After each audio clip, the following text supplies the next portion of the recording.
What's up? I'm Ed and he's Michael. We're Conquer and Hold, a weekly Riftbound podcast where we talk about all the news and happenings in Riftbound. We also stream every 6:30 at the People's Card Shop Twitch. Come check us out doing live commentary on our Nexus night. Michael, what's today's episode about? Today's episode is hyper-focused on the Spiritforged meta. So much has gone on in the last few weeks since China has got their hands on the cards, especially the first regionals. So we're going to talk about the first regionals and all of the topping deck lists that led up to that point. This last weekend was the first Spiritforged regional. Here we have a graph showing all the deck lists that were on day one. Obviously, we thought Draven was the strongest deck going into this regional, and he got 35% of the floor with 183 decks. Irelia was an upcomer in the last couple weeks, having 12% of the floor. Obviously, from looking at the Irelia deck list, we can tell that she's very strong into Draven, being able to move around and dodge some of his tricks. So it's a good deck to bring for a heavy Draven meta. There's a lot of decks that were very lightly represented. We have 2 of these Darius decks, 5 Teemos, 4 Rumbles. I'm surprised Rumble wasn't more since it's a newer legend, but only 4 are brought. And these are the day 2 representations for the leaders. The interesting thing here is that Draven was the most popular deck going into the tournament, but it actually held a huge conversion rate into day 2 with 40 people coming into top 64, followed up with Irelia, and then a surprising mix and pitter-pattering of different types of decks. There was Kai'Sa, Fiora, Ezreal, Ahri, just different types of decks, each represented. I'm pretty surprised by the the lack of diversity in Top Cut. I knew that Draven was a strong deck. I knew that Irelia was a strong deck, but I just didn't expect this much Draven to just fill Top Cut. Yeah, it's basically all Draven Irelia, and the champion from Origins, Kai'Sa, is still in here. I'm surprised that there's that many Kai'Sa compared to all the other champs. You know, still a good deck. Yep. And then here's top 8. So Draven still having this chokehold in the top cut with 4 people in top 8, followed up with 2 Irelias, surprisingly a Fiora and a lone Annie. And the interesting thing I would have to say is I'm surprised that Annie made this, even though I believe Annie is a very strong deck. From my testing into Spiritforged, I found that Annie has had a tough matchup into Draven just because it's being the same color, but Draven just sees more cards. So it's really interesting. I wonder why the Annie player chose to play Annie, and we'll have to, just see what the format goes on with. Yeah, I can't wait for this Annie deck list to be revealed so we can actually see the tech cards they brought to fight all these Dravens off. And then here is the second place Fiora deck. So what often happens at the beginning of the format, at least in my opinion, is the best decks to play are oftentimes these very streamlined decks that kind of just want to kill your opponent as fast as possible. No frills, no weird combos, not trying to do anything tricky. And this Fiora deck is an example of that, with just the Fiora champion unit being a strong monster with deflect and ganking, Set being a overstated minion, and Lucian dodging in and out. He has strong monsters, which then he gets to equip with a bunch of different gears, get a bunch of units out, and hopefully overwhelm his opponent. So I think this is not a surprising, it's a surprising leader to show up in second place, but I think there's a valid strategy in this Fiora deck. I think we all knew the reusable resource of the might on weapons was going to make these decks that use weapons very crazy.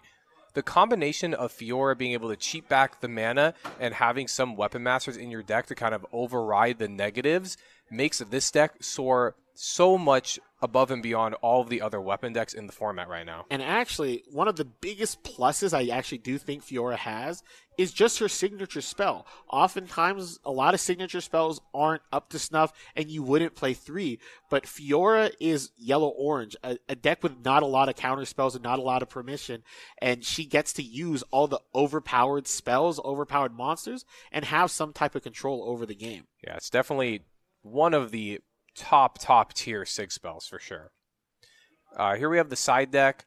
The beauty about running orange is against any deck that's running kind of damage, you get to run Unyielding Spirits in order to negate all that damage. You get to look at your opponent's deck, and we have some gear removal for the Draven matchup, which also draws you some cards. The first place deck, unfortunately, was Draven. Draven. In this case, there's two Draven decks. We're going to talk about one later. Like Ed was saying, at the beginning of a format, all these very streamlined, very heavy mid-range tempo-y decks are doing very well because when you're at this high level, it's less mistakes that could be on the player because you're tempoing out, you're using your spells very appropriately, you're not trying the combo, there's not these very complicated pieces inside of the deck, and this is what this specific Draven deck is doing. They're using Noxus Hopeful, Darius, Kaisa, and the new Forerunner in order to tempo out in the mid game, while Draven is drawing them additional cards. You're using your battle tricks and like Rebuke and Cleave in order to win, but then they're replacing themselves with new cards. So normally you go like 1-for-1, but you're kind of going 1-for-1 and you're adding a card, which makes Draven so powerful. A card that Kaisas were adding to their deck at the end of Origins was Thundersong. When you play him, he's a 5-might person, but on play, your opponent cannot activate any cards during your turn for this turn, which any mana your opponent floated, any hiddens, anything they got, you play him, you get free reign to do whatever you want, and that really normally ends up in Draven winning 2 battlefields and drawing 2 cards off of that. His side deck was a little weird. It was just like some additional one-ofs. Maybe he just thought these were good versus for matchup. So if you look at his main deck, he's only running 2 Kaisas, 1 Forerunner, 1 of the Mind Splitter, and 2 of the Thunder Songs. And in his side deck, he's running like a variation, some extra one-ofs. So very interesting that this player was able to, for each matchup, he's like, I want 1 less Kaisa, 1 more Runner, 1 less this, 1 more that. Shows the versatility of running a pure mid-range package, and your side deck is not even counters. It's just what mid-range pieces are better for you. I'm a big fan of this side deck. I like a lot of one-ofs, especially because if the one-ofs kind of like do a lot of the same things. And the thing about that's kind of strange to say is all these one-ofs, even though they all are different, they all win the game by themselves. So I like that. That's the kind of their how you say their bridge. They're all overpowered cards, which you can just kind of overload on your opponent and overload on one side of it and make it really, just like a good matchup.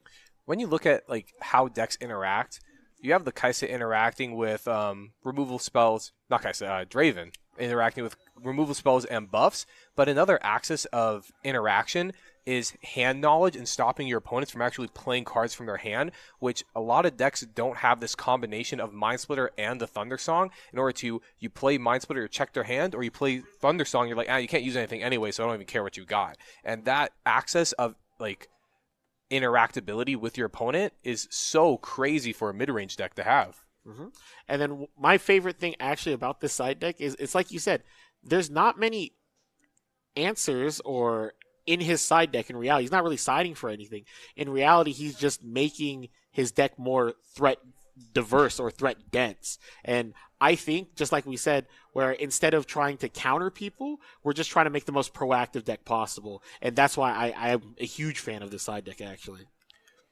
Leading up into the Spiritforged regionals, there were so many big tournaments. We have a couple here that are 100 to 130, participants. We're going to go through unique deck lists from each one. Like Draven shows up in all of them basically, but we're not going over 5 Draven lists. So in this one right here, the top interesting deck is going to be the set deck. We're going to take a look at some Victor and a Lux.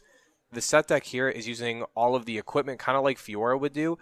What's really nice about the set is he's able to save his body and save other bodies that have these weapons attached, so you don't have to actually use another mana in order to attach those weapons.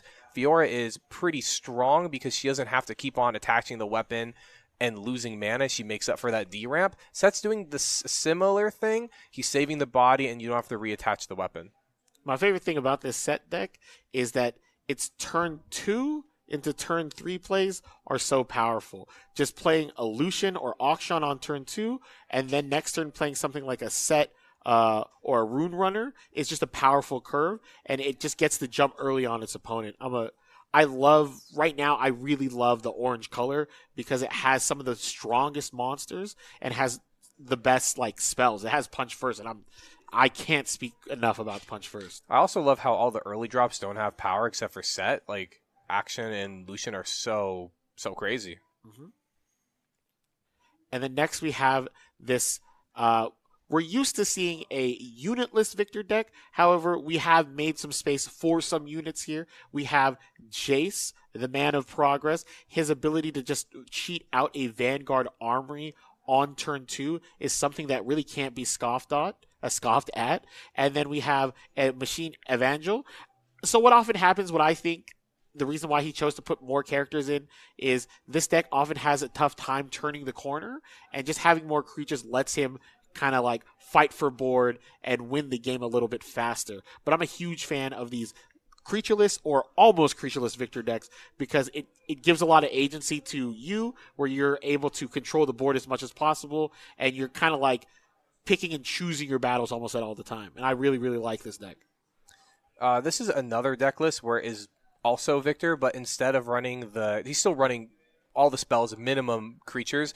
Instead of doing the Jace, he's running Xin Zhao. So when you have a couple of units in base, you can rush that Xin Zhao out there to be pseudo removal / your ability to score extra points on your turn when you're removing your opponent's stuff. So if you're not a really big fan of Jace, you think he's too high rolly, maybe try Xin Zhao as your monster of choice. And then, here's my baby Lux, one of my favorite decks that I've tested a lot in Spiritforged and a lot in Origins. So I want to say this Lux deck's a little bit off the beaten path. There is a lot of interesting things. There's a lot of creatures in here. When I try to play Lux, I try to play this very almost Victor-esque like strategy where I try to kill as many creatures as possible. But what often happens is people know what deck lists are, how to interact with them. So maybe this Lux player got a lot of people off surprise. They were expecting, he's not going to summon creatures. Boom. Just 2-drop, a bunch of creatures coming out. And I can see why this Lux deck has had some success kind of getting people off guard. I agree. They're not expecting people. We have our next tournament in the topping. We have Draven, some Victor, and an Annie deck we're going to talk about. This Draven deck, we are featuring it, even though we did talk about Draven, because this is the new style of Draven called Miracle Draven, where there is the equipment called Last Rites that if you conquer or hold, you're able to, like us, play a card from your graveyard. You still have to pay the mana cost, but a lot of people are using Rasa the Sunderer in order to play him for cheap. You have 9 things, 10 things, even 5 things in your trash, and you're playing Rasa for really cheap off of the Last Right hold. And if you're holding every turn and you're constantly playing Rasa, it is a lot of value. This deck is also running Ezreal, which his ability just lets you play him, discard 1, and draw 2 cards, which we're going to see a lot of purple decks are running this combo of Ezreal, Called Shot, and Stack deck in order to pick which cards they want. And in this Miracle Draven deck, this really works with Battering Ram in order to play him for 2, 3, sometimes even 1 or 0 if you're playing like a Gear and a Called Shot all in one turn. Also, I want to say the biggest thing about this deck is, even though it is Miracle Draven, there is this crazy combo where you're just summoning a bunch of creatures. At the end of the day, these are just good red and purple cards. The Draven deck doesn't need to do all this miracle stuff to win, but what makes it so broken is on turn 2, you could just accidentally just summon 10 might worth of units on the board like that.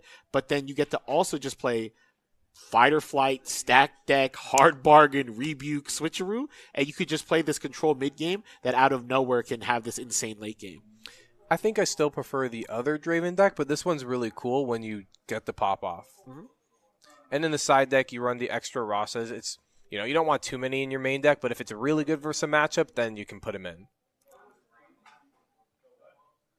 And then we have the Annie deck.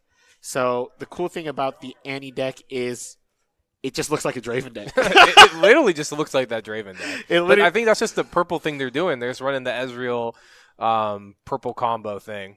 So even though Annie doesn't necessarily have Draven's draw power, it does have Annie's unit ability on access on demand, and that what makes it so powerful.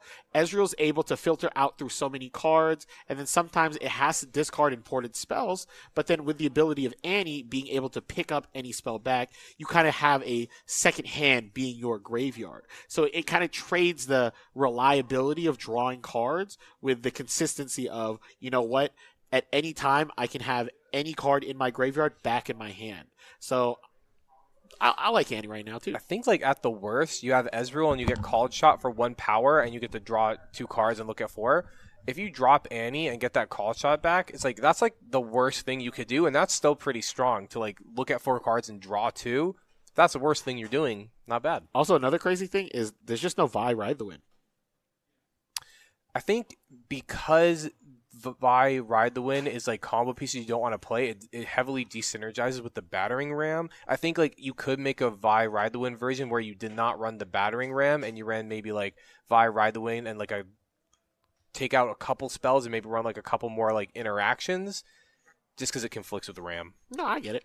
Just an interesting, thing I noticed. I don't know which one's better. I'd have to play versus both. I would assume the Vi is better. That's the thing about this format. There's a lot of testing to be done. The thing about it is just because cards are new doesn't mean they're good. So we have to try set 1 cards and we have to try set 2 cards until we find like the perfect balance.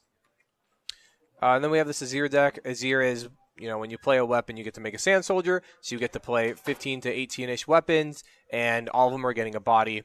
It's basically New Age Victor. But the beauty of the Azir deck is his signature spell Arise will summon a body for each of the weapons to pick back up.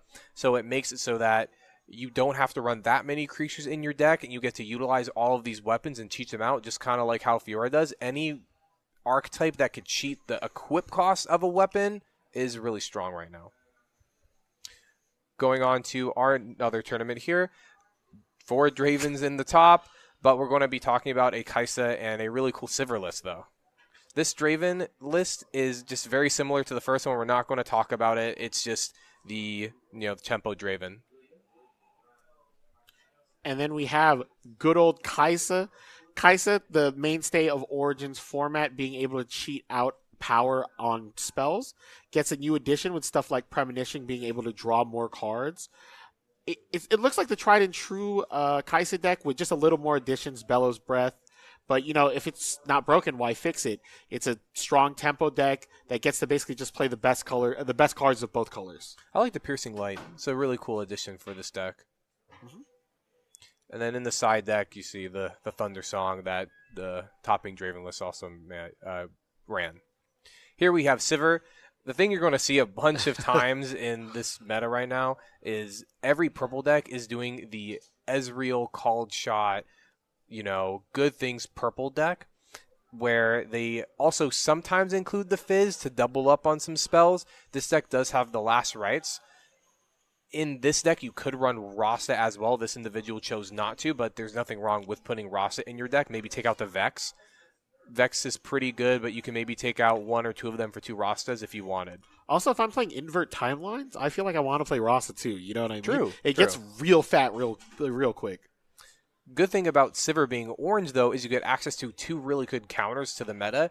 Unyielding Spirit to stop yourself from being damaged, but Action is really strong versus any deck that has a weapon, which we've been talking about. Any deck that's able to cheat weapons is strong right now, so Action himself, just playing him in your deck is very good for you. Going on to this next tournament, we're going to talk about a Fiora deck. This Fiora deck is pretty similar to the one that we just talked about in the front. They chose to add a couple more unique choices like the Matron and the Shen and Harness Dragon for, just some surprises. One of all those cards, sometimes they throw your opponent off. Going into another tournament, this is a topping deck list for Irelia. I cannot wait to see the topping deck list for Irelia from the regionals, but this is what we have right now. And the standard Irelia, the game plan is to summon Irelia, untap her a lot, get her as many activations as possible, get her to a big, ridiculous number, give her ganking, move her around, and score as many points as possible, getting as many resets as possible. And then with the help of Stellarcorn Herder, drawing more cards, and things like Draven just being extra copies of like Irelia, you're backed up with a strong equipment suite and permission spells.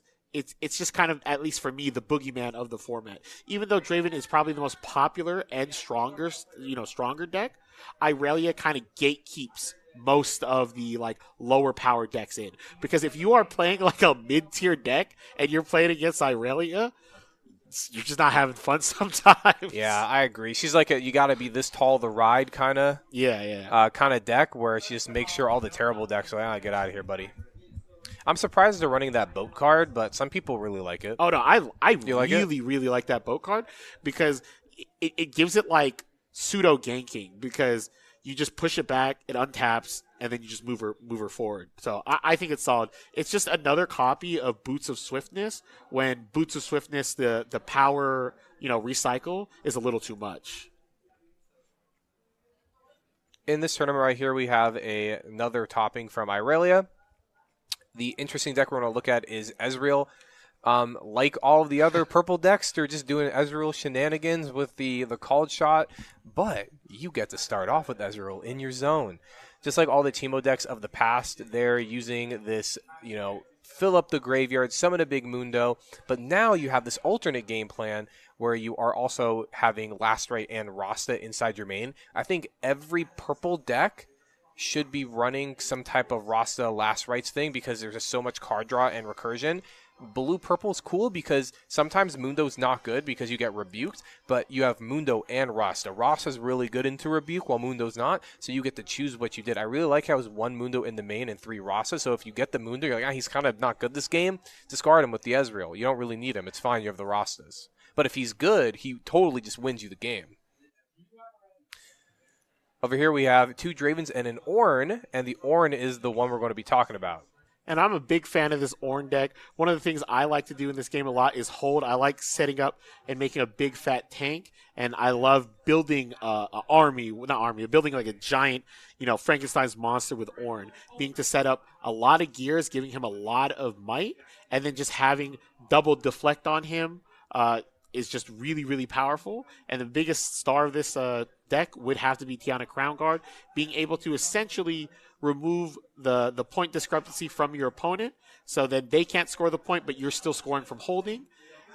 I'm a real big fan of this deck. I like drawing cards. I like summoning. I like having a bunch of weapons. What's really funny is we actually featured this kind of almost exact list on our video last week because we thought it was just kind of cool, but it actually topped. I didn't think it was strong enough to be a topper, but this person actually worked it out well. I love the Azir in there in order to go in to conquer a battlefield or like defend the battlefield, or sometimes pull the Crown Guard out. What's crazy is you can have Azir in a battlefield and he has more might than Crown Guard, and when your opponent goes to like score their point, you can switch him with the Crown Guard in order to have Crown Guard dodge a attack in, or make her go into Azir's battlefield more safely so that your opponent can't get points, and then Azir will fight, do Tiana's dirty work for her. In this deck we have, in this tournament we have Draven at the top as always, but I want to look at this very unique Misfortune deck.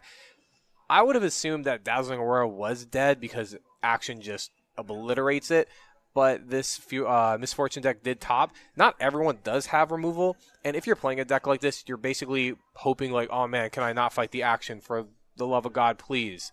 And if you don't, it's still crazy because if your Aurora goes uninteracted the whole game, it just tempos out so much value.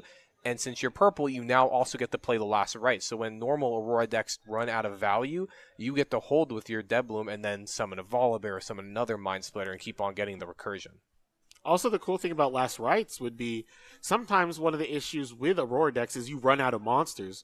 Last Rites once summons monsters back, but the recycle cost is putting 2 cards back. Oh, so putting true. stuff back in for, oh my gosh. for Dazzling Aurora is just in itself something strong. That's crazy. Mm-hmm. That is crazy. You never run out of people. I want to point out that I'm super high on this combo. People need to understand that Misfortune is really good.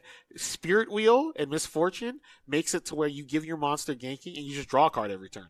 I think that's like a super low-key sleeper little synergy that this guy has going on. Yeah, we saw mid-range Misfortune like in week 1, but we haven't seen it since. I agree. It's a good deck. Mm-hmm. Here in this tournament, we have Master Yi and a very funny Sivr deck. This Master Yi deck is mid-range Master Yi, and it's getting heavily a bump in power because of Spiritforged. You get action. You get 2 new 2-drops. Like, you had the little Clockwork guy, but Lonely Poro and the Sea Monkey are really good 2-drops. And on your up end, instead of running Kiana, you're running action, which actually has an ability to win you the game. And you have a Rune Runner in order to, when you're sitting there, using your, Master Yi hero power. He's buffed up to 7. It's really hard to interact with him. You have all these weapons Action can pick up. You can defend alone, have extra weapons. It's just a really big upgrade for Yi players. Yeah, every single part of Yi got an upgrade. It got an upgrade in the gear department. It got an upgrade in the monster department. Even it got an upgrade in the spells department. Punch First is an obscene spell, and I don't want to underplay how good of a card I think Thwonk is. I'm a big Thwonker. I like that card so much. It's just double Rune Prison, and I love Rune Prison. Yeah, if you run one Rune Prison, stop it. Just run Thwonk. Just run Thwonk. Yeah. Thwonk stonks up. Unfortunately, I just feel like this deck just gets destroyed by purple, though. Fight or Flight and Rebukes just destroy you. But that's why you have the Rune Runner. But if you don't have the Rune Runner, you're trying to defend with just anything else, it's really rough to get your card bounced. But what can you do? And here is the Sivr deck. So what often happens, we see about these lower tier decks or these lower tier leaders, is that they often incorporate cards or strategies we know already works. So the color combination of orange purple is Misfortune Aurora. So basically, Sivr is trying to do its best Misfortune impersonation, basically playing a near carbon copy of the Misfortune deck we showed earlier. Copy Misfortune's homework. So that's often a way that some people can play their beloved pet decks or things like that, is if it's in the same color combination, maybe we try to incorporate strategies from the other decks. And I like that way of thinking, but also I want more people to brew up Sivr decks. I think Sivr is real cool. I'm a big fan of the signature spell, and I think more people need to try it out. I would have liked to see the signature spell as a one-of in this list. If you're playing Sivr, at least play a signature spell. Like, this is a good deck, but I think if you're going to meme and not play Misfortune and play Sivr, then you got to put in the Sig spell. That way you get a little bit more value for her being your leader instead of the MF.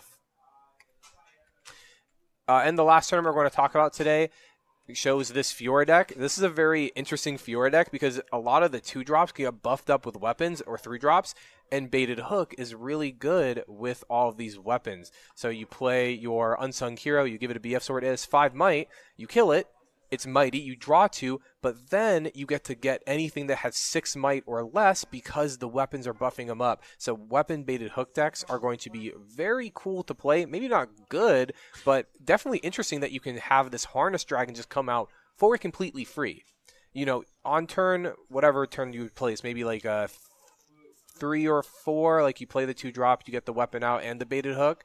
Whenever you're able to do that and get the Harness Dragon off that first Baited Hook proc, I think you kind of win the game. But it's so high rolly. Really fun, though. I love Baited Hook. And that is it. That was all of the decks leading up to Spiritforged. Kind of a little bit of history lesson going on there. Hopefully, we're going to be getting the regional deck list soon, so we can actually talk about what were the decks that actually made it into the regionals and made it into day 2, and see those card for card lists. I want to see the Ari deck that made top 64 really badly. I want to see it. Okay, our question for you today in the comments is, what deck list did you think was going to be the strongest? I unfortunately did think it was Draven, and it was Draven. What do you think? I'm a huge optimist about diversity and things like that. I like the Draven deck, and I thought it was going to be the best deck, and it really just was. Okay, till next time. Thanks.